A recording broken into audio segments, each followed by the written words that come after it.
L'important c'est C'est l'amour, le fric, la vengeance ou l'honneur. L'important, c'est l'amour, le fric et l'honneur.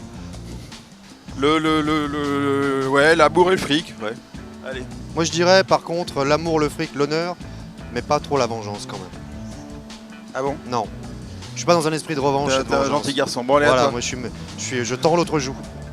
Tac, tac, pac, pampo. Quelle est ton onomatopée favorite?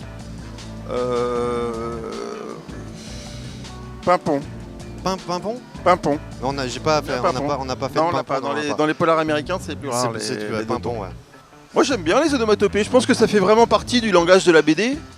Ça fait vraiment partie du langage de la BD dans le sens où ça contribue à créer une atmosphère. Donc oui, je pense que ça... C'est le son aussi. C'est utile, ouais. C'est le son du livre.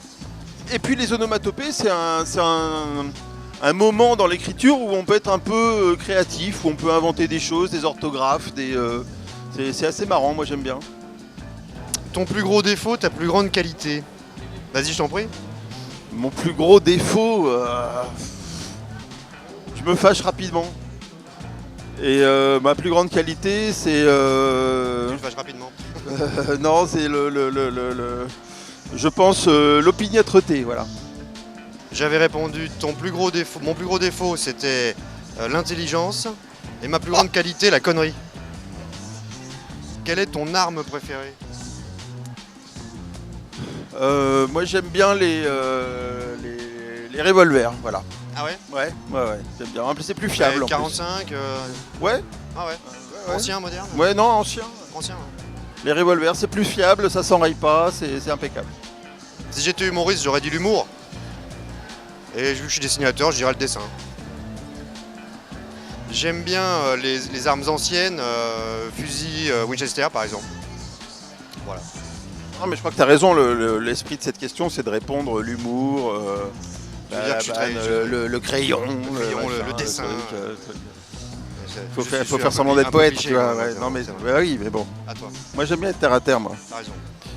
Alors, définissez polar noir. Bah, pour moi, le polar noir, c'est un univers dans lequel on traite à la fois de la noirceur de l'âme humaine, de la difficulté de la condition humaine, et aussi il y a c'est une porte ouverte sur la société que d'ailleurs la littérature générale n'ouvre pas très souvent, et donc je crois que c'est là qu'est l'intérêt du polar. Tu fais du ciné ou de la BD?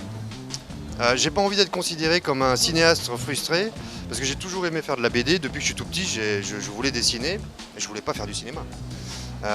J'aime le cinéma, j'aime regarder des films, si tu veux, comme toi d'ailleurs aussi beaucoup. Je rêverais d'avoir une adaptation comme tu l'as eu avec Walter sur ta BD du plomb dans la tête. Ouais, excuse-moi.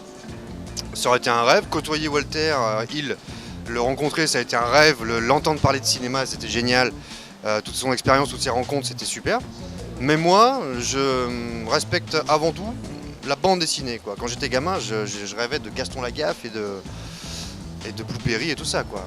Plus que le ciné, quoi. Cinéphile mais BDaste. Ouais, totalement. Voilà, Ouais, c'est bien ça. C'est à mon tour de faire À ton tour. le malin avec des trucs. Mais je pense que tu as raison, et on fait de la BD, Toujours raison. on n'est pas des... C'est une autre forme, donc c'est pas tout à fait la même chose, et on a beau être des cinéphiles assidus, moi c'est vrai que j'aime quand même beaucoup la bande dessinée, et je suis très content d'en faire. Par ailleurs, la bande dessinée en tant qu'auteur est un espace de liberté 1000 fois plus grand que la création audiovisuelle. On fait exactement ce qu'on veut, on parle de ce qu'on veut, on le traite comme on veut, on peut mettre des filles à poil si on a envie, ou dire des gros mots et insulter la religion, ou je sais pas ce qu'on veut, comme on veut. Faire des violences. Voilà, c'est un espace de liberté qui, franchement, et moi qui ai travaillé dans plein de domaines différents, de télévision, jeux vidéo, tout ça, c'est vraiment un domaine de liberté absolument remarquable pour écrire. Hein.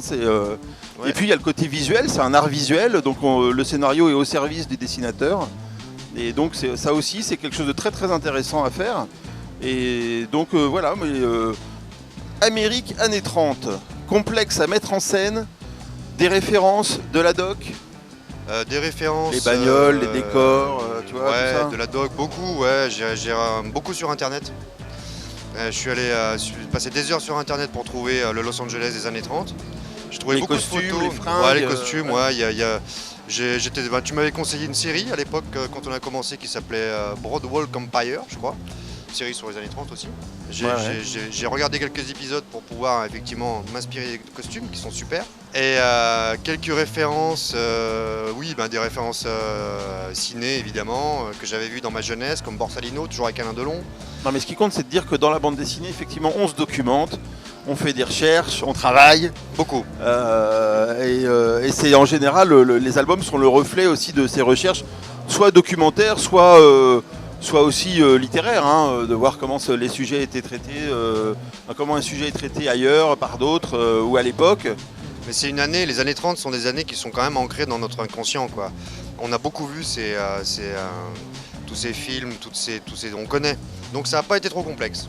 Oui, les chapeaux, les imperméables, les beaux costards, les costards cintrés, là, les cintrés, puis toutes les armes à feu, la fameuse Thompson à camembert, qui est que tout le monde connaît. Donc je pense que c'est moins complexe de dessiner les années 30 que le contemporain, enfin vraiment l'époque d'aujourd'hui, quoi, moi je trouve. Voilà, et c'était la dernière carte. C'était la dernière carte, nous avons joué notre dernière carte.